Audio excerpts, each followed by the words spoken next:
আসসালামু আলাইকুম ওয়া রাহমাতুল্লাহি ওয়া বারাকাতুহু। ইন্নাল হামদালিল্লাহ ওয়াস সালাতু ওয়াস সালামু আলা রাসূলিল্লাহ ওয়া বা'দ। প্রিয় দর্শক, পুরো রমজান জুড়েই আমরা আপনাদের সামনে উপস্থাপন করছি ওয়ালটন এয়ার কন্ডিশনার নিবেদিত তারাবির সালাতে আল কোরআনের বার্তা। গুরুত্বপূর্ণ এই আয়োজনের আজকের পর্বে আমরা 25তম পারার তেলাওয়াত সম্পর্কে জানবো ইনশাআল্লাহ।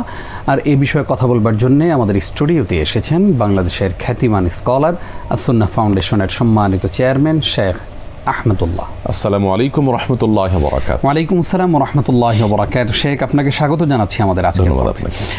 আজকে আমরা 25তম পারা তেলাওয়াত শুনবো ইনশাআল্লাহ। এই পারায় সূরা হামিম সিজদার শেষাংশ রয়েছে সূরা শুরা, রয়েছে যুখরুফ, দুখান এবং জারিয়াত। জি, শুরুতেই জানতে চাই যে আজকের তেলাওয়াতকৃত আয়াতগুলোর মধ্য থেকে উল্লেখযোগ্য কোনো ঘটনা আছে কিনা? ধন্যবাদ আপনাকে। আজকে খুব ছোট্ট করে আছে ঘটনা। 43 নম্বর সূরার 46 থেকে 56 এবং 44 নম্বর সূরার 17 থেকে 31 পর্যন্ত ছোট ছোট কিছু আয়াত আছে। এইগুলোতে মূসা আলাইহিস সালামের পুরো ঘটনা মূলত এবং বনী ইসরাঈলের ঘটনা উঠে এসেছে। মূসা আলাইহিস সালাম তার তাওহীদের আহ্বান শুনে ফেরাউন তার অনুসারীরা ঠাট্টা বিদ্রূপ করত। এরপর আল্লাহর একের পর এক বিভিন্ন কঠোর পরিস্থিতি যখন আসতো, কয়েকটা নিদর্শন আল্লাহ তাআলা মূসা আসলামকে দিয়েছেন, যেটার কারণে জীবন দুর্বিষহ হওয়ার মতো পরিস্থিতি হতো। এগুলো দেখার পর তারা কিছুটা নমনীয় হতো এবং আল্লাহর কাছে দোয়া করার জন্য অনুনয় বিনয় করতো। মূসা আসলাম যখন দোয়া করে আল্লাহর কাছে বিপদ দূর করতেন, আবার তারা অবাধ্য হয়ে পূর্ব অবস্থায় ফিরে যেত। এই যে তাদের অবাধ্যতা, হঠকারিতা ফেরাউনের এবং তার অনুসারীদের, এই বিষয়ে আল্লাহ তাআলা আলোকপাত করেছেন। বনী ইসরাঈলকে ফেরাউন দাস বানিয়ে রেখেছিল যুগ যুগ ধরে। মূসা আলাইহিস সালাম ফেরাউনের কাছ থেকে সেই স্বগোত্রের মানুষদের, বনী ইসরাঈলের মানুষদের মুক্তি চেয়েছিলেন। জবাবে ফেরাউন তাকে হত্যার হুমকি দিয়েছে এবং আল্লাহ তাআলার নির্দেশে যখন ফেরাউন হত্যার ষড়যন্ত্র করছে মূসা আসলামকে, তখন আল্লাহর নির্দেশে তিনি সেই এলাকা ত্যাগ করে চলে যাচ্ছিলেন এবং পেছন দিয়ে যথারীতি ফেরাউন তার বাহিনী নিয়ে ধাওয়া করে। যখন জানতে পারে যে মূসা আসলাম এলাকা ত্যাগ করে বনী ইসরাঈলের লোকজনকে নিয়ে রাতের বেলা তিনি চলে যাচ্ছেন এখানে, তখন আল্লাহ তাআলা তাদেরকে ধ্বংস করেন, অর্থাৎ ফেরাউন এবং তার অনুসারীদেরকে আল্লাহ তাআলা ধ্বংস করেন, সমুদ্রে নিমজ্জিত করে। আল্লাহর প্রতিশ্রুতি সত্য পরিণত হয়েছে, পাপিষ্ঠরা ঠিকই নিমজ্জিত হয়েছে, অপমানিত হয়েছে। তাদের অট্টালিকা, বাগবাগিচা, তাদের সকল ভোগের উপকরণ সবগুলো যথারীতি পড়েছিল এবং তাদের সবাইকে আল্লাহ তাআলা ধ্বংস করেছেন। আল্লাহর বলেন কোরআনে কারীমে এক জায়গায় বলেছেন, ওয়াকাযালিকা নুনজ্জিকা বিবাদানিকা লিমান তাকুনা লিমান খালফাকা আয়া। আজ তোমার শরীরকে, অর্থাৎ তোমার দেহকে, ফেরাউনকে আল্লাহ লক্ষ্য করে বলছে, তোমার দেহকে আমি হেফাজত করব, সংরক্ষণ করব, এটাকে নষ্ট হতে দেব না, যাতে করে পরবর্তীতে যেন শিক্ষণীয় বিষয় হয়। এখনও মিশরের পিরামিডে তার সে লাশ আছে হাজার হাজার বছর পরও। তো সেই ঘটনার বর্ণনা রয়েছে আজকে। আল্লাহ তাআলার প্রতি যারা অবাধ্য হয়, তারা পৃথিবীতে শৌর্য বীর্যের অধিকারী, অনেক প্রতাপশালী থাকে, কিন্তু তাদের পরিণতি হয় ফেরাউনের মতোই। তবে অনেকেই ধৈর্য ধারণ করতে পারেন না, তাদের চাকচিক্য দেখে তাদের দলভুক্ত হয়ে যান, ঈমান হারা হয়ে যান। এখানে আমাদের জন্য অনেক বড় অ্যালার্মিং বিষয় রয়েছে। জাযাকাল্লাহ খাইর শেখ। আমরা আজকের তিলাওয়াতকৃত আয়াতের মধ্যে একটি আয়াত শুনতে পাবো এরকম যে ওয়াহুয়াল্লাযী ইয়াকবালুত তাওবাতা আন ইবাদিহি ওয়া ইয়াফু আনিস সাইয়্যাত ওয়া ইয়ালামু মা তাফআলুন। এখানে আল্লাহ রাব্বুল আলামিন কি বলেছেন? আল্লাহ রাব্বুল আলামিন বান্দার তওবা কবুল করবেন। বিভিন্ন আয়াতে বারবার করে আমরা গত তারাবিতেও শুনেছি যে আল্লাহ রাব্বুল আলামিন বান্দাকে তওবা করার জন্য আহ্বান করেছেন এবং নিরাশ হতে নিষেধ করেছেন। এখানে আল্লাহ তাআলা বান্দার তওবা কবুল করবেন এবং বান্দার গুনাহ খাতাগুলোকে মাফ করবেন, সেই ওয়াদা আল্লাহ তাআলা করেছেন। অতএব তওবা যদি তওবার মতো হয়, আল্লাহ তাআলা তওবা কবুল করবেন। পৃথিবীতে মানুষ কোনো অপরাধ করার পর সে অপরাধ যদি স্বীকারও করে, বিভিন্ন দেশের বিচার ব্যবস্থাতে, মানুষের তৈরি করা বিচার ব্যবস্থাতে তার কোনো ক্ষমা হয় না। কিন্তু আল্লাহ রাব্বুল আলামিন ক্ষমার অপশন রেখেছেন। এই যে ক্ষমার অপশন রেখেছেন, সেই অপশনের জন্য গ্রহণ করে আমরা যেন তওবা করে জীবনটাকে আমরা পরিবর্তন করার চেষ্টা করি, সেই বার্তায় আয়াত রয়েছে। জি, আজকে আমরা একটি আয়াত শুনতে পাবো, সুবহানাল্লাযী সাখখারা লানা হাযা ওয়া মা কুন্না লাহু মুকরিনিন ওয়া ইন্না ইলা রাব্বিনা লামুনকালিবুন। এটা কিসের দোয়া? একে তো সুবহানাল্লাযী সাখখারা লানা হাযা, এটা আজকে 43 নম্বর সূরা 13 থেকে 14 নম্বর আয়াত পর্যন্ত তেলাওয়াত হবে ইনশাআল্লাহ। এটা যানবাহন আরোহণের দোয়া। মূলত আগের যুগে মানুষ যখন বিভিন্ন প্রাণীকে বাহন হিসাবে ব্যবহার করত, তখন তারা নিঃসন্দেহে এই সমস্ত প্রাণীকে মানুষের জন্য বশীভূত করা সহজ ব্যাপার ছিল না। তো এখানে আল্লাহ তাআলা বলছেন, সুবহানাল্লাযী সাখখারা লানা হাযা, সেই আল্লাহর পবিত্রতা জ্ঞাপন করছি যিনি এই প্রাণীকে আমাদের বশীভূত করে দিয়েছেন, অধীনস্থ করে দিয়েছেন। ওয়া মা কুন্না লাহু মুকরিনিন, অথচ আমরা চাইলে এটাকে বশীভূত করতে পারতাম না। আল্লাহ যদি না করতেন, এত বড় প্রাণী এত শক্তিশালী কীভাবে আমাদের অধীনস্থ এবং বশীভূত হলো। ওয়াইন্না রাব্বিল আলামিন কারিবুন, আর অবশ্যই আমরা আমাদের পালনকর্তার কাছেই ফিরে যাব। এই যে বাহনে করে আমরা যাচ্ছি এদিক থেকে সেদিকে, ফিরে যেতে হবে শেষ পর্যন্ত আল্লাহর কাছেই, সেই বার্তাও এখানে রয়েছে। জি, আজকের তেলাওয়াতকৃত আয়াতে আদেশ নিষেধ আছে কোনো? বেশ কয়েকটি আদেশ নিষেধ আমরা দেখতে পাচ্ছি আজকের তেলাওয়াতকৃত আয়াতে রয়েছে। এর মধ্যে সর্বপ্রথম 42 নম্বর সূরার 13 নম্বর আয়াতে রয়েছে আল্লাহর দ্বীনকে প্রতিষ্ঠা করা।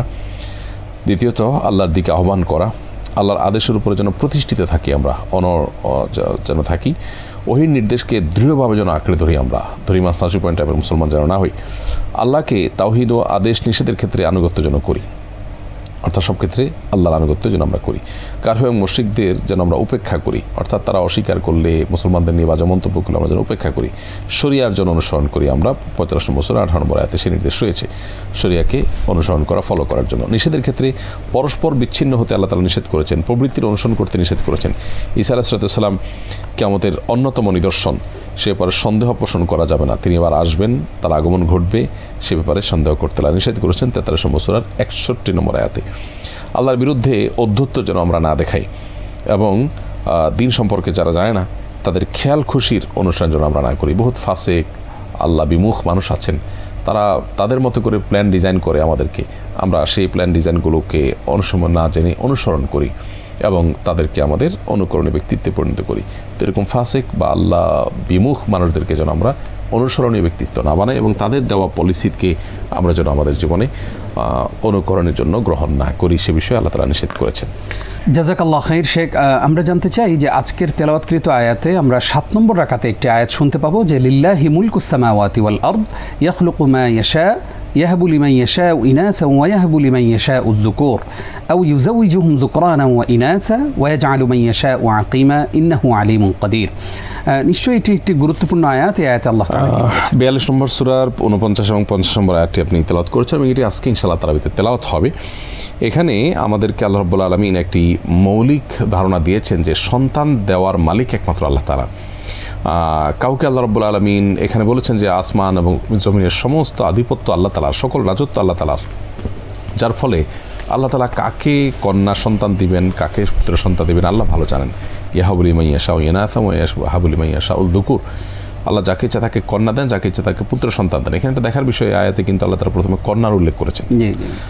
এই জন্য ইমাম মালিক রহমতুল্লাহ আলাইহি বলেছেন আল আম্বিয়া ওয়াল বানাত, বেশিরভাগ নবী রাসূলদেরকে আল্লাহ তাআলা কন্যা সন্তান বেশি দিয়েছেন, এবং কন্যা সন্তান হওয়া এটা বরকতের লক্ষণ বিভিন্ন হাদিস থেকে বোঝা যায় তুলনামূলকভাবে ছেলেদের চাইতে। তো এই জন্য কোনো কোনো বর্ণায়, যেমন তাফসীর রুহুল মানিতে একটা বর্ণনা পাওয়া যায় মিন ইউমনিল মারআতি তাবকিরুহা বিল উনসা, কোনো মেয়ে প্রথম সন্তান কন্যা হওয়া এটা তার বরকতময় হওয়ার লক্ষণ। যদিও এর বিপরীত হলে যে আমরা কাউকে বিশুদ্ধগার করবো সে সুযোগ নেই।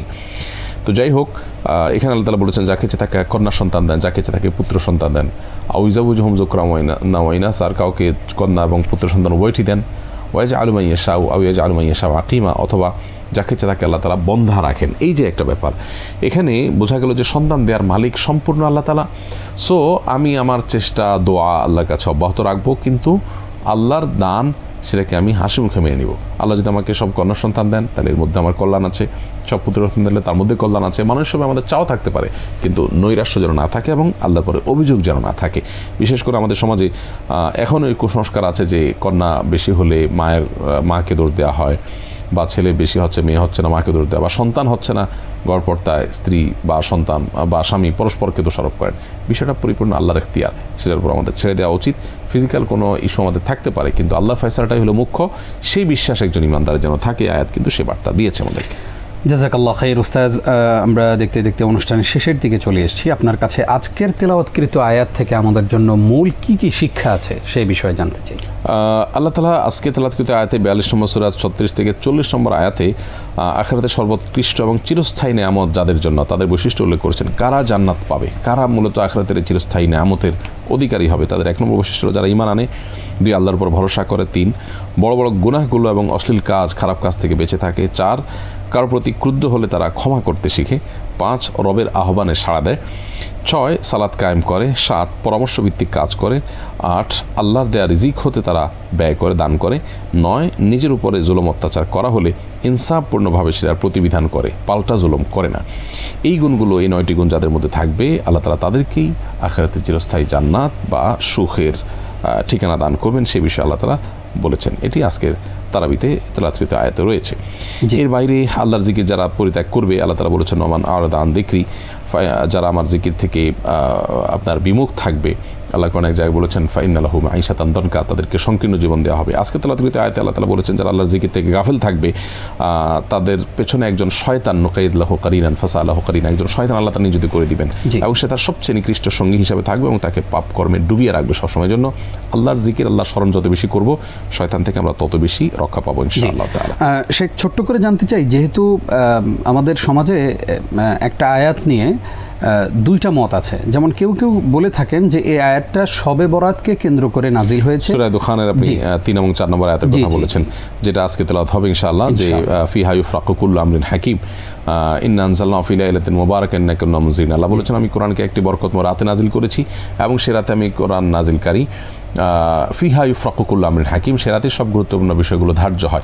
এখানে যে লাইলাতুল কদরকে বোঝানো হয়েছে, সেটা আয়াতের দিকে তাকালে বোঝা যায় যে রাতে কোরআন নাজিল হয়েছে, সে রাতে গুরুত্বপূর্ণ বিষয়গুলো ধার্য হয়, অর্থাৎ ভাগ্য নির্ধারণ হয়। তাহলে বোঝা যায় লাইলাতুল কদরে মূলত ভাগ্য নির্ধারণ হয়। শবে কদরে এই আয়াতের দ্বারা শবে কদর না হয়ে শবে বরাতের কথা যারা বলেছেন কেউ কেউ, এটা আসলে গ্রহণযোগ্য নয়, কারণ হলো কোরআন নাজিল শবে বরাতে হয় নাই, শবে কদরেই হয়েছে।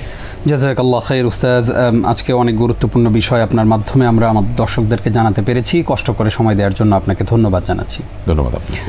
প্রিয় দর্শক, এতক্ষণ যারা আমাদের সঙ্গে ছিলেন আপনাদেরকেও ধন্যবাদ এবং মোবারকবাদ জানিয়ে শেষ করছি ওয়ালটন এয়ার কন্ডিশনার নিবেদিত তারাবির সালাতে আল কোরআনের বার্তা। চলুন আমরা তারাবিতে চলে যাই এবং আজকে 25 নম্বর পারার তেলাওয়াত শুনবো ইনশাআল্লাহ। আল্লাহ রাব্বুল আলামিন আমাদের সকল নেক কাজগুলো কবুল করুন, আমিন। ওয়াসসালামু আলাইকুম ওয়া রাহমাতুল্লাহি ওয়া বারাকাতুহু।